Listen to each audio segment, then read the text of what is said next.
friends! So, let's continue studying 10-minute energy solution or energy boosters. So, nasa day 12 na tayo. Start your day with positive words. Yan. Positive words. So, energy comes from matter. If you want to change your physical reality, you must change your energy.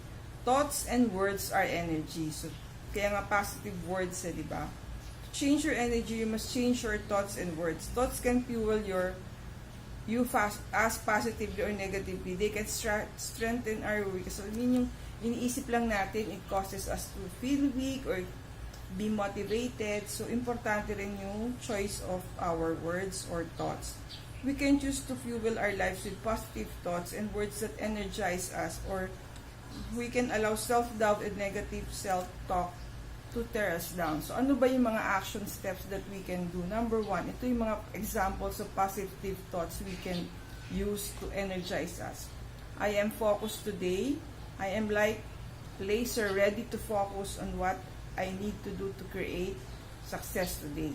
Sample yan ng positive words. I am positive today. I am powerful force of positive energy.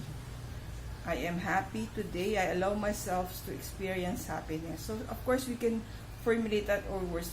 These are just sample thoughts we can repeat every day so that maging positive energy tayo or energized. I am relaxed today. I believe great things are happening. I am optimistic today. I believe great things are happening. I accept all the great things that happen today. I accept all the great people I meet today. I accept all the great conversation I have today.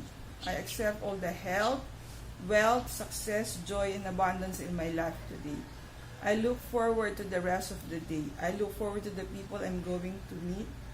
I look forward to the things I'm going to learn, new things. I look forward to the success I'm creating. So, we can invent our own positive words. Hindi lang naman ito, no? But these are examples that we can repeat on ourselves para mawala yung anxiety, especially in the world right now, di ba?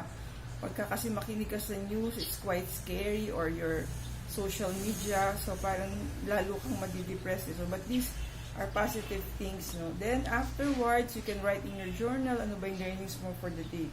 So, this is the 11-minute miracle or our prayer for today. Today, I ask God to make me a conduit for your miracles.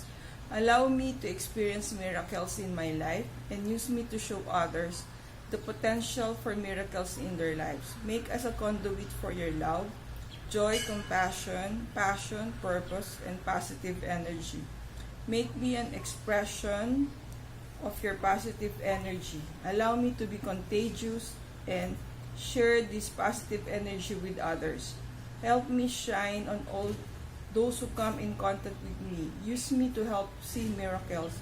Guide me to help where others are miracles.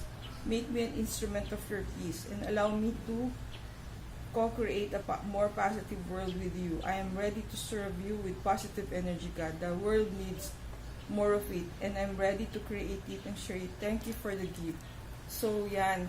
Sabi ko nga, this one could help us improve our mental health. Kasi ngayon, trending din sa social media yung mental health, diba? Yung some would have anxiety attack, panic attack, aside from depression. Even mga celebrities, diba? Parang, she's so beautiful, bakit meron siyang ganitong problema, no? So, yung probably the energy source in our world. So, these mga examples will help us to be more motivated or energy boosters nga. God bless us all. Thank you for watching. Please subscribe and like our video. God bless us all.